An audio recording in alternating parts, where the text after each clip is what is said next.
Kembali lagi bersama saya di channel Wahyu Zekta TV ya. Nah, kita akan bahas lagi di sini seputar YouTube, teman-teman nih. Nah, di sini saya akan bahas terkait pelanggaran komunitas. Nah, ini saya mungkin ada beberapa hal yang akan saya sampaikan dan di sini perlu teman-teman simak sebaik-baiknya. Jadi hal apa atau konten apa aja sih yang bisa mengakibatkan terjadinya pelanggaran komunitas ya. Ini berdasarkan pengalaman saya dan juga berdasarkan pengalaman teman saya, teman-teman ya. Jadi di sini kita akan coba bahas dan sampai nanti akhirnya konten ataupun konten apa sih gitu kan yang boleh ataupun yang bagus dan tidak terjadi pelanggaran. Oke, nah yang pertama di sini kita akan coba bahas dulu konten yang bisa melanggar komunitas nih teman-teman. Nah ini berdasarkan pengalaman saya pribadi. Jadi sebelum juga saya sudah bahas ya teman-teman hal ini karena masih banyak juga yang bertanya di kolom komentar itu terkait pelanggaran. Bang kok saya ada kena konten ID gitu kan dan lain sebagainya. Nah, oke. Jadi di sini pelanggaran yang saya dapat itu di YouTube itu terkait link ya di deskripsi. Nah, ini hati-hati loh teman-teman ya. Jadi kalau misalkan teman-teman di sini memasang link di deskripsi itu harus jelas itu asal usul linknya tuh nanti kemana. Jangan sampai si link tersebut disalahgunakan dan juga di situ linknya dimasukin phishing dan hacking lain sebagainya, itu akan langsung otomatis terdeteksi oleh sistem YouTube. Sekarang ini udah canggih banget teman-teman. Nah, video yang saya kena teguran komunitas itu video 3 tahun yang lalu ya teman-teman ya.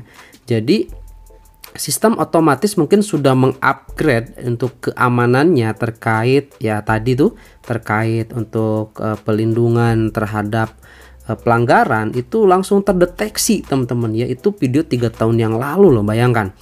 Nah, jadi di sini teman-teman hati-hati kalau misalkan pasang link di deskripsi, itu kasus saya.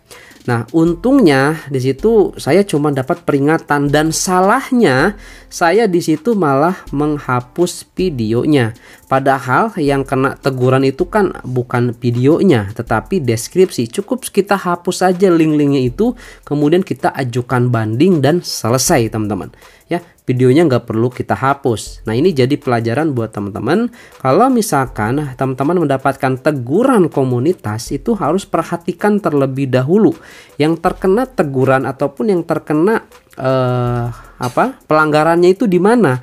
Apakah videonya ataukah deskripsi ataukah thumbnail dan lain sebagainya teman-teman. Itu harus dianalisa dulu. Karena ketika nanti kalau misalkan terbukti kalau video kita aman ya dan hanya sekedar di deskripsi ataupun thumbnail yang kurang bagus dan itu melanggar pedoman, itu tinggal diganti aja dan ajukan banding dan itu akan aman teman-teman dan peringatannya akan dicabut, akan dihilangkan seperti itu.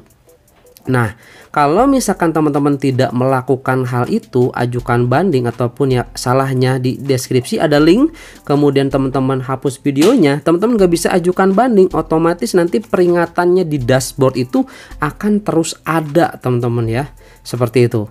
Nah, kemudian saya berpikir nih, aduh ini salah saya juga nih teman-teman gitu kan, karena ya yang pelanggarannya itu hanya linknya aja dan di sini saya mau menghapus peringatannya karena gak enak banget loh ketika masuk ke dashboard itu ada peringatan, itu gak nyaman banget teman-teman, malah jadi malah jadi gak semangat gitu buat konten. Nah akhirnya di video saya sebelumnya tuh ya terkait pelanggaran saya buat tuh tutorialnya bagaimana cara menghilangkannya, teman-teman bisa disimak aja.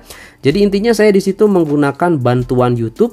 Jadi saya langsung kirim screenshotnya, saya kirim alamat videonya dan lain sebagainya, alasannya dengan detail seperti itu dan akhirnya peringatan di dashboard itu jadi hilang teman-teman. Nah jadi saya semangat lagi gitu ya. Nah jadi itu dari pengalaman saya ya, mudah-mudahan di sini teman-teman gak mengalami. Kalau mengalami ingat jangan dihapus videonya, itu bisa kita ajukan banding kalau misalkan yang salahnya itu bukan di video. Nah kemudian di sini Bang kalau misalkan salahnya video gimana? Nah ini salahnya videonya ini gimana dulu teman-teman ya, salah videonya nih. Apakah ini kontennya reupload, punya video orang lain kita upload di channel kita, ataukah yang lainnya? Kalau misalkan reupload itu sudah jelas masuk ke pelanggaran hak cipta berat itu teman-teman ya.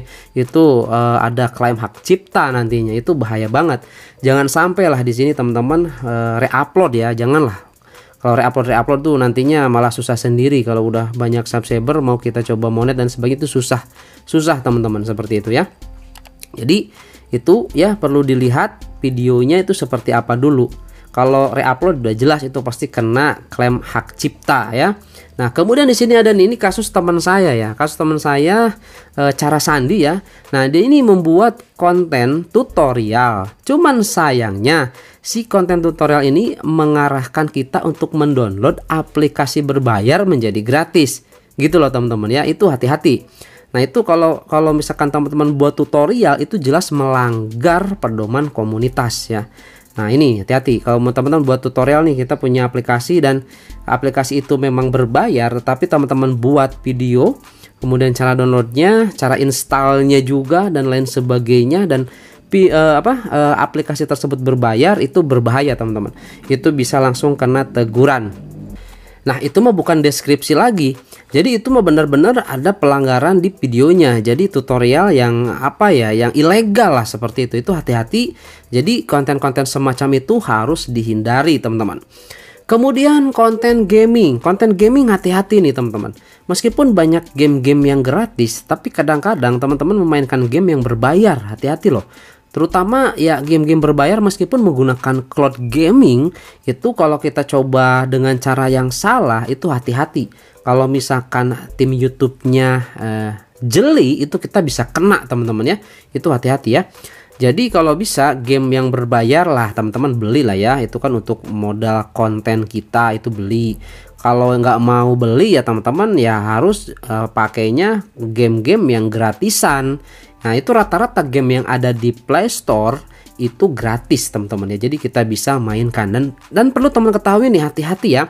Kalau misalkan buat konten gaming itu tanpa terlihat orang yang sedang memainkannya, itu juga bisa nanti kena klaim hak cipta oleh pembuat atau yang punya game itu sendiri teman-teman.